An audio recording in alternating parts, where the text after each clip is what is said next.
जय हिंद दोस्तों। भाई जरा ये सुनो, पाकिस्तान की आवाम फिर से अपनी ही बेइज्जती करवाने में लगी है। मतलब ऐसे बयान दे रही है कि सुनकर हंसी भी आए और गुस्सा भी। अगर तुम्हें भी लगता है कि इनकी सोच अब कॉमेडी शो बन चुकी है तो वीडियो को लाइक करो, कमेंट में लिखो जय हिंद, और हाँ भाई सब्सक्राइब जरूर करें, क्योंकि लास्ट में जो बोलने वाला हूँ वो उनकी बोलती बंद कर देगा। चलिए वीडियो शुरू करते हैं। आवाम हुई भूख से मर रहे, या खुद वजीर आला बने, आवाम ने बनाए तो आवाम के लिए आपको पता है जो पॉलिटिशियन होते हैं जो बयान देते हैं वो पब्लिक की तर्जुमानी करते हैं। अगर पब्लिक जंग के खिलाफ हो तो कभी भी पॉलिटिशियन जंग की बात ही नहीं करेंगे। आज सुनो, हम खुद मजदूर आदमी है, शाम को कमाते हैं तो शाम को खाते हैं। हमारे को इमरान खान देते, नवाज शरीफ देते, ना शहबाज शरीफ देते। लेकिन जब जंग मुसल्लत होगी ना, जंग सब पे मुसल्लत होगी। वो तो होएगा, लेकिन जब वो जंग होएगा तो हमारे बच्चे बर्बाद होगा, हम उसको देखते रहेगा, हम उनको देखते रहेंगे। हमारे बच्चे घर को, हमारे बहन भाई बर्बाद हुए, हमारे मस्जिद शहीद हुए, हमारे कुरान मजीद शहीद हुए, उसको देखता रहेगा। हम उसको कैसे बर्दाश्त करेंगे? हम उसको जीना आराम कर देगा, अपना बचा माल सब कुर्बान कर देगा। ये मुसलमान का फर्ज है जिहाद करना। अभी काबिर तेरे को बोले हम लड़ रहे, तुम बोलते नहीं माफ करो, खुदा के लिए माफ करो, नहीं लड़ना। जब हम लोग ऐसे ही मर रहे, हमारे कमरान देखो ना, रोडो काल देखो, बेरोजगारी देखो, क्या हाल है? कौन पूछ रहे? खाली बस मैं पकड़ के बस बोलो ये हो रहे वो हो रहे, कौन पूछ रहे भाई? आज टमाटर देखो 400 रुपए किलो है, गरीब आदमी खा नहीं सकते। हमारा कंपनी में 800 रुपए दिहाड़ी है। आवाम हुई भूख से मर रहे, या खुद वजीर आला बने, आवाम ने बनाए तो आवाम के लिए। आपको पता है जो पॉलिटिशियन होते हैं जो बयान देते हैं वो पब्लिक की तर्जुमानी करते हैं। अगर पब्लिक जंग के खिलाफ हो तो कभी भी पॉलिटिशियन जंग की बात ही नहीं करेंगे। आज सुनो, हम खुद मजदूर आदमी है, शाम को कमाते हैं तो शाम को खाते हैं। हमारे को इमरान खान देते, नवाज शरीफ देते, ना शहबाज शरीफ देते। लेकिन जब जंग मुसल्लत होगी ना, जंग सब पे मुसल्लत होगी। वो तो होएगा, लेकिन जब वो जंग होएगा तो हमारे बच्चे बर्बाद होगा, हम उसको देखते रहेगा, हम उनको देखते रहेंगे। हमारे बच्चे घर को, हमारे बहन भाई बर्बाद हुए, हमारे मस्जिद शहीद हुए, हमारे कुरान मजीद शहीद हुए, उसको देखता रहेगा। हम उसको कैसे बर्दाश्त करेंगे? हम उसको जीना आराम कर देगा, अपना बच्चा माल सब कुर्बान कर देगा। ये मुसलमान का फर्ज है जिहाद करना। अभी काबिर तेरे को बोले हम लड़ रहे, तुम बोलते नहीं माफ करो, खुदा के लिए माफ करो, नहीं लड़ना। जब हम लोग ऐसे ही मर रहे, हमारे कमरान देखो ना, रोडो काल देखो, बेरोजगारी देखो, क्या हाल है? कौन पूछ रहे? खाली बस मैं पकड़ के बस बोलो ये हो रहे वो हो रहे, कौन पूछ रहे भाई? आज टमाटर देखो 400 रुपए किलो है, गरीब आदमी खा नहीं सकते। हमारा कंपनी में 800 रुपए दिहाड़ी है, 800 रुपए दिहाड़ी है। हमारे से पूछो हमारे घर में खाना पकते नहीं पकते। आपने कहा टमाटर 400 रुपए किलो है। आपको पता है इंडिया से अगर बिजनेस हो, ट्रेड हो इंडिया से, तो ये टमाटर 50 रुपए 30 रुपए किलो हो जाएंगे। यार अल्लाह करे 2 रुपए किलो मिले, इंडिया वाले को दबा करो, खड़ा करो, उनसे करना ही नहीं है। तो गरीब को फायदा होगा इंडिया से बिजनेस करने में। गरीब ऐसे ही मर रहे, आवामों को पैदा होगा, वजीर आला को पैदा होगा, उसको पैदा होगा, गरीब तो गरीब से मरेगा, अमीर अमीर होते जा रहे, गरीब गरीब का कुछ कदे में मर रहे, भूख से मर रहे। वो तो जिसको पैदा होगा उसी को होगा ना, हमारे तुम्हारे को कहाँ पैदा हो रहे भाई? तो सस्ता टमाटर वहां से आएगा, आपको भी सस्ता मिलेगा। भाई जान, जब सस्ता आएगा तो देखा जाएगा ना, अभी नहीं आ रहे। तुम दुश्मन से सस्ता टमाटर लेगा और अपने मुल्क में आसानी करेगा, आवाम के लिए सस्ता टमाटर मेरे को देगा, इंडिया हमारे लिए अच्छा होएगा। टमाटर नहीं, और भी और चीजों में बिजनेस होना चाहिए। तो होना चाहिए, वो तो बिजनेस। जंग हम पर मुसल्लत की गई और हम यानी फौत हुए तो शहादत का रुतबा है। इनके लिए क्या है? इनके लिए क्या है? तो इंडिया देखिए, आप कह रहे हैं ना आपको जज्बा है लड़ने का, आप लड़ेंगे, मारधार करेंगे, तो इंडिया के अंदर भी लोग लड़ेंगे, मारधार करेंगे। इंडिया की आवाम तो चूड़ियां तो नहीं पहन के बैठी हुई है, वहाँ पे भी तो लोग लड़ने के लिए तैयार है। आपको क्या लगता है इंडिया की आवाम चूड़ियां पहन के तो नहीं बैठी हुई है? देखिए हम भी तैयार है ना हर किस्म के लिए। अगर वो लोग करेंगे तो हम भी तैयार हैं, हम तो किसी के दबाव में नहीं आएंगे। हम तो अल्लाह का शुक्र है जिहाद है। फिर इनको क्या, ये तो अपने लिए सेफ है।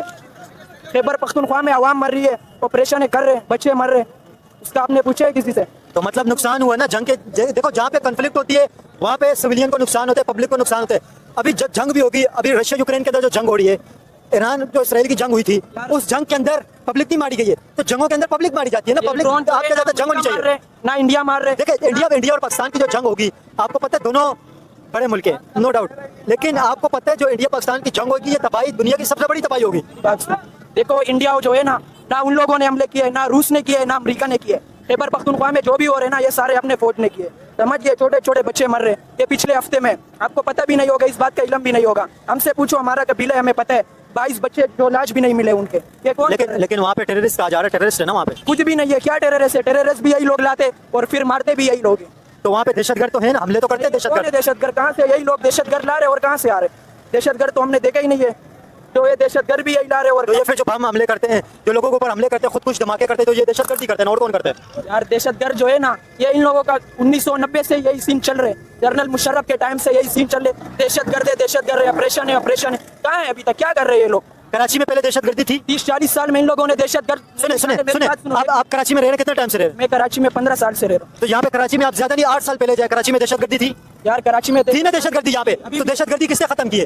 अभी वो वाली नहीं है, पहले रोज 30-25 लाशें गिरती क्यों थी, नहीं? अभी 30-25 लाशें नहीं गिरती, अभी डकैती होती अभी आपको है। पता है लेकिन मेरी सुने, बात सुनो। जो पहले बम धमाके होते थे कराची के अंदर, ये किसने खत्म किए? रेंजर ने खत्म किए थे ना। तो अभी इनको बोलो एक उसूल बनाओ ना, गरीब और अमीर के लिए एक ही उसूल बनाओ ना। गरीब पे तो पैसा चल गया, बस गरीब तो साल के 12 महीने ये कोर्ट कचहरिया का आएगा, ये गरीब के लिए क्यों है ये कानून?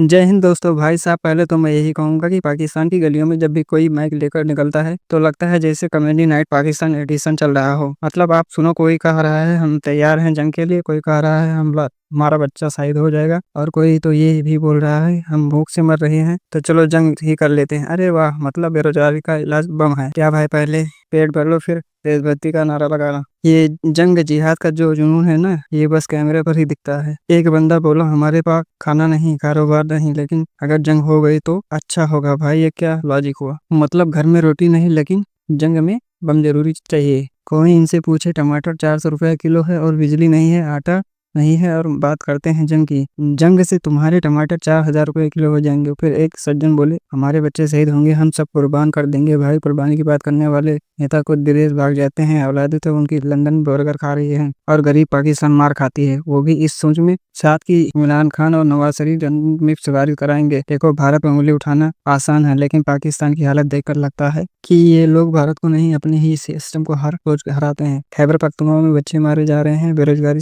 आसमान पर है, और फिर भी बोलते हैं हम इंडिया से लड़ेंगे। भाई पहले अपने बिजली बिल से तो लड़ लो। अब सुनो, एक बंदा बड़ा कॉन्फिडेंस होकर बोला इमरान खान का ट्विटर अकाउंट इंडिया चला रहा है। अरे भाई पहले अपने मोबाइल में नेट लगवा लो, फिर ट्विटर की बात करना। जब ट्विटर पाकिस्तान में बंद होता है तो वो इंडिया वाला अकाउंट कैसे चला रहा है? इतना बड़ा झूठ बोलने से पहले कम से कम वाईफाई तो ऑन कर लेते। और ये जिहाद शब्द का तो ऐसा दुरुपयोग किया गया है कि अब सुनते ही हंसी आ जाती है। कोई कहता है जिहाद कर लो, भूख से मरने से अच्छा है जंग में मरना। भाई भूख से मरने से अच्छा काम करके जियो, किसी गरीब को खिलाओ, बच्चों को पढ़ाओ, लेकिन नहीं, इनको तो बस मौत का टिकट चाहिए, क्योंकि जिंदगी चलने की हिम्मत नहीं बची। फिर एक और क्लासिक लाइन, मुसलमान का साथ देगा। अच्छा, तो फिर अफगानिस्तान, ईरान, सीरिया, यमन में कौन किसका साथ दे रहा है? बात तो वही धड़ाम से गिर गई ना। इस्लाम अमन सिखाता है, लेकिन पाकिस्तान वाले अमन की जंग बता देते हैं। अगर इंडिया जंग चाहता तो हम भी तैयार हैं। भाई इंडिया तैयार है, लेकिन तुम तैयार हो क्या? हमारे पास सैटेलाइट, मिसाइल, डिफेंस टेक्नोलॉजी है, और तुम्हारे पास है IMF का लोन और महंगाई का तूफान। युद्ध से हथियार से नहीं, दिमाग से भी जीते जाते हैं, और इंडिया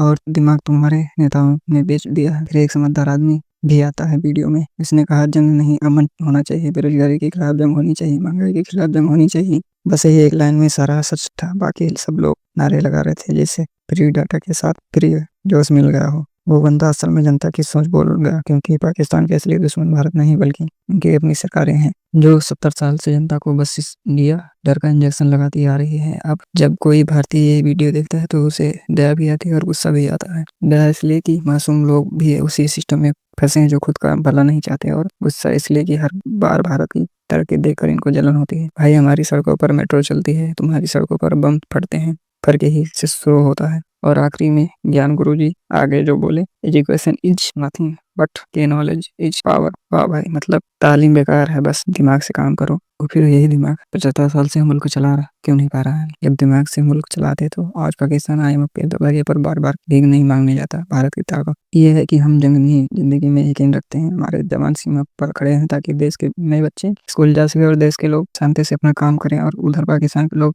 बोलते हैं हमारे पास रोटी नहीं तो जंग कर लो। भाई ये तो फर्क है, हम भूख मिटाने की जंग लड़ते हैं, तुम भूखे रहकर जंग की बात करते हो। इसलिए मेरा बस यही कहना है कि पाकिस्तान आवाम को अब भारत से डर नहीं, अपनी नेताओं की सच्चाई से डरना चाहिए, क्योंकि असली में बम भारत नहीं गिरा रहा, असली बम तो तुम्हारी सरकारें हर महीने महंगाई के नाम पर गिरा रही है। और आखिर में भारत का एक ही जवाब है, हम शांति चाहते हैं, लेकिन अगर कोई छेड़ेगा तो ये वही भारत है जो चुप नहीं बैठता। मिलते हैं अगले धमाकेदार टॉपिक के साथ, तब तक के लिए जय हिंद।